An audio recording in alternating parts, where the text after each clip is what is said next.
सिद्धि हिंदी विद्यालय YouTube channel में आप सभी का हार्दिक स्वागत है। विद्यार्थी मित्रों, आज हम कक्षा 10th विज्ञान और टेक्नोलॉजी विषय में चैप्टर नंबर 5 तत्वों का आवर्ती वर्गीकरण के बारे में आगे अभ्यास करेंगे। पिछले वीडियो में आपने डोब्रेनर और न्यूलैंड के बारे में वर्गीकरण कैसे किया वो समझा। मेंडलीफ ने अपना वर्गीकरण कैसे तत्वों का किया उसके बारे में समझाया। आज के इस वीडियो में मेंडलीफ ने जो तत्वों का वर्गीकरण किया था उस वर्गीकरण की मर्यादाएं कौन सी है उसके बारे में देखेंगे। तो उसकी पहली मर्यादा है हाइड्रोजन का आवर्त सारणी में स्थान। मेंडलीफ की पहली मर्यादा है हाइड्रोजन का आवर्त सारणी में स्थान। अभी स्थान में ये ऐसा क्यों होता है? तो जैसे कि एक बॉक्स लेते हैं, उसके कुछ गुणधर्म इसके जैसे है, इसके कुछ गुणधर्म इसके जैसे हैं। तो इस बॉक्स को कहाँ रखें, इधर रखें कि इधर रखें, वो हमारे लिए एक चर्चा का विषय बनता है। ठीक उसी प्रकार हाइड्रोजन भी कुछ ऐसा ही है। हाइड्रोजन की जो इलेक्ट्रॉन रचना है वो अल्कली धातु तत्वों के साथ मिलती जुलती है। हाइड्रोजन की जो इलेक्ट्रॉन रचना है वो अल्कली धातु तत्वों के साथ मिलती जुलती है।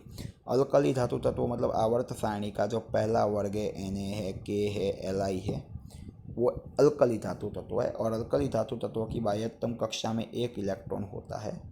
हाइड्रोजन की बाह्यतम कक्षा में भी कितने इलेक्ट्रॉन होते हैं? एक। मतलब हाइड्रोजन की जो इलेक्ट्रॉन रचना है वो अल्कली धातु तत्वों से मिलती जुलती है। और अल्कली धातु तत्वों की तरह हाइड्रोजन भी हैलोजन के साथ, ऑक्सीजन के साथ और सल्फर के साथ जुड़कर समान आणवीय सूत्र वाले यौगिक बनाते। इसका मतलब हम समझते हैं कि अल्कली धातु तत्व हैलोजन के साथ जुड़कर जैसा यौगिक बनाएगा वैसा यौगिक हाइड्रोजन भी हैलोजन के साथ जुड़कर बनाएगा। फिर अल्कली धातु तत्व ऑक्सीजन के साथ जुड़कर जो यौगिक बनाएगा वैसा ही यौगिक हाइड्रोजन ऑक्सीजन के साथ जुड़कर बनाएगा। फिर अल्कली धातु तत्व सल्फर के साथ जैसा यौगिक बनाएगा वैसा ही यौगिक हाइड्रोजन भी सल्फर के साथ जुड़कर बनाएगा। मतलब दोनों के जो सूत्र है वो समान रहेंगे। जैसे कि यहाँ पर बताया है, ये हाइड्रोजन ने हैलोजन के साथ बनाया, ये अल्कली ने हैलोजन के साथ बनाया। हाइड्रोजन ने ऑक्सीजन के साथ बनाया, अल्कली ने भी ऑक्सीजन के साथ बनाया। हाइड्रोजन ने सल्फर के साथ बनाया, अल्कली ने भी सल्फर के साथ बनाया। आप देख सकते हो सूत्र में लगभग समानता है, खाली तत्व के नाम रिप्लेस होते हैं। इस प्रकार हाइड्रोजन के कुछ गुणधर्म अल्कली धातु तत्वों के साथ समानता रखते हैं, इसीलिए हाइड्रोजन को कहाँ रखना चाहिए? अल्कली वर्ग में रखना चाहिए। हाइड्रोजन के कुछ गुणधर्म अल्कली धातु तत्वों के साथ क्या रखते हैं? समानता। इसलिए हाइड्रोजन को कौन से वर्ग में रखना चाहिए? अल्कली वर्ग में रखना चाहिए। चलो, एक बात तो हो गई। अभी हाइड्रोजन हैलोजन तत्व की तरह द्विपरमाणुवीय अणु के रूप में दिखाई देता है। अभी हैलोजन कौन से है? तो हैलोजन के लिए F, Cl, Br और I, ये हैलोजन तत्व है। ये द्विपरमाणुवीय अणु के रूप में होते हैं। तो हाइड्रोजन भी द्विपरमाणुवीय अणु के रूप में ही है ना। तो हैलोजन की तरह हाइड्रोजन भी द्विपरमाणुवीय अणु के रूप में दिखाई देता है। हाइड्रोजन हैलोजन तत्व की तरह हैलोजन धातु के साथ जुड़ेंगे तो आयनिक यौगिक बनाएंगे, और हैलोजन अधातु के साथ जुड़ेंगे तो सहसंयोजक यौगिक बनाएंगे। हैलोजन धातु के साथ जुड़ेंगे तो आयनिक, और हैलोजन अधातु के साथ जुड़ेंगे तो सहसंयोजक। उसी प्रकार हाइड्रोजन भी धातु के साथ जुड़ेगा तो आयनिक, और हाइड्रोजन अधातु के साथ जुड़ेगा तो सहसंयोजक यौगिक बनाएंगे। जैसे कि बताया है, ये देखिए, ये हाइड्रोजन है, अल्कली के साथ जुड़ा हुआ है, बराबर। हाइड्रोजन कैल्शियम के साथ जुड़ा हुआ है, सोडियम क्लोराइड, कैल्शियम क्लोराइड और कैल्शियम हाइड्राइड। मतलब अल्कली तत्व हाइड्रोजन के साथ जुड़कर जैसे यौगिक बनाते हैं, मतलब ये सहसंयोजक आयनिक यौगिक है। तो धातु तत्व भी धातु तत्व जो भी हो गया हैलोजन तत्व के साथ जुड़कर सहसंयोजक यौगिक आयनिक यौगिक ही बनाते हैं। ये धातु है, ठीक है, ये धातु है और ये हैलोजन है। ये धातु है और हाइड्रोजन, मतलब धातु और हाइड्रोजन जुड़ेंगे जो बनेगा वही बात धातु और हैलोजन जुड़ेंगे तो बनेगी। उसी प्रकार सहसंयोजक आबंध के यौगिक, मतलब हाइड्रोजन के कुछ गुणधर्म हैलोजन के साथ समानता रखते हैं और कुछ गुणधर्म अल्कली तत्व के साथ समानता रखते हैं। तो सबसे पहला जो प्रॉब्लम्स है कि हाइड्रोजन को हमें कहाँ रखना चाहिए। हाइड्रोजन को अल्कली वर्ग में रखना चाहिए, हाइड्रोजन को हैलोजन वर्ग में रखना चाहिए। मतलब हाइड्रोजन का जो आवर्त सारणी में स्थान है वो चर्चास्पद रहा हुआ है। दूसरी जो मर्यादा है वो है समस्थानिकों का स्थान। समस्थानिकों का स्थान, पहले बच्चों समस्थानिक किसे कहते हैं? समस्थान, आवर्त सारणी में समस्थान, इसके परमाणु क्रमांक को हम Z से दर्शाते हैं और परमाणुीय दल को हम A से दर्शाते हैं। परमाणु क्रमांक समान हो परंतु परमाणु दल अलग अलग हो तो उसे हम कहते हैं एक दूसरे के समस्थानिक।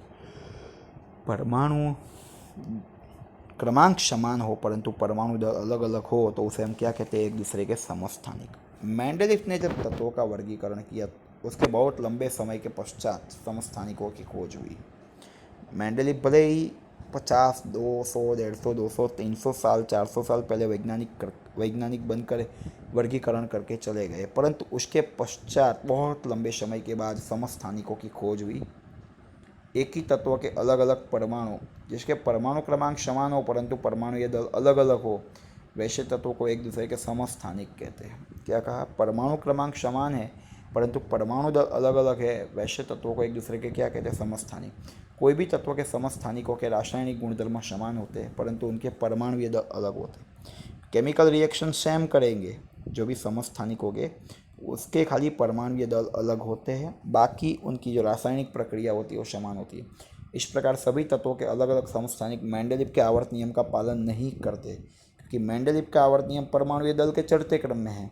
अभी ऑक्सीजन के तीन समस्थानिक है, एक का है 16 है परमाणुीय दल, एक का है 17, एक का है 18। तो मेंडेलीव के मुताबिक इन तीनों को अलग अलग एक वर्ग में नहीं रखना चाहिए, जबकि ये तीनों के रासायनिक गुणधर्म तो समान है। मेंडेलीव अलग अलग वर्ग में रखेंगे वर्गीकरण के मुताबिक, परंतु इन तीनों के रासायनिक गुणधर्म तो समान है। मतलब मेंडेलीव का जो भी आवर्त नियम है उसका जो वर्गीकरण है वो समस्थानिकों को आवर्त सारणी में स्थान देना असंभव लगेगा। तत्वों के परमाणुीय दल की अनिश्चितता।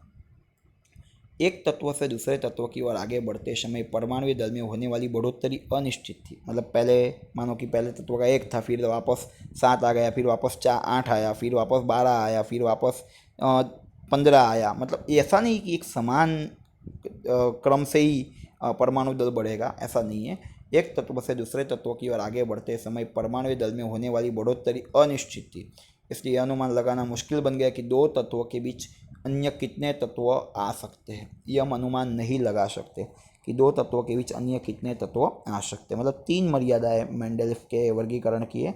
एक हाइड्रोजन का आवर्त सारणी में स्थान, समस्थानिकों का स्थान और तत्वों के परमाणुीय दल की अनिश्चितता। मेंडेलीव ने जब अपना आवर्त कोष्टक मतलब आवर्त सारणी तैयार की तो कौन सी बातों को ध्यान में रखा? तो नंबर 1, तत्वों के गुणधर्म और परमाणुीय दल के बीच का जो उनका नियम है कि तत्वों के जो भी गुणधर्म है कि परमाणुीय दल के आवर्ती विधेय है, मतलब परमाणुीय दल बदलेगा तो गुणधर्म भी बदलेगा। समान गुण वाले तत्वों को उन्होंने एक ही वर्ग में रखा और तत्व द्वारा बनने वाले ऑक्साइड और हाइड्राइड के सूत्र का उपयोग किया। मतलब पहला है उनका नियम कि परमाणुीय दल और जो उनका जो भी रासायनिक गुणधर्म है उनके बीच का जो संबंध है, मतलब परमाणु दल बदलेगा तो रासायनिक गुणधर्म भी बदलेंगे। फिर समान गुण वाले तत्वों को एक ही वर्ग में रखा और तीसरे नंबर पर तत्वों द्वारा बनने वाले ऑक्साइड और हाइड्राइड के आणवीय सूत्र का उपयोग उन्होंने किया। ठीक है। फिर निष्क्रिय गैसों को क्यों अलग वर्ग में रखा गया? क्योंकि निष्क्रिय गैसों की जो वातावरण में प्रमाण है वो एकदम कम प्रमाण है और उसकी रासायनिक निष्क्रियता बहुत ज़्यादा है। मतलब रासायनिक प्रक्रिया करती ही नहीं है, रासायनिक प्रक्रिया करते ही नहीं निष्क्रिय गैस, इसीलिए निष्क्रिय गैसों को अलग वर्ग में रखा गया। धन्यवाद विद्यार्थी मित्रों। यदि ये वीडियो आपको पसंद आए तो इस वीडियो को लाइक कीजिएगा, अपने मित्रों को शेयर कीजिएगा और इस सिद्ध हिंदी विद्यालय यूट्यूब चैनल को सब्सक्राइब करना न भूलें ताकि आने वाले वीडियो का नोटिफिकेशन आपको जल्द से जल्द मिल सके। धन्यवाद।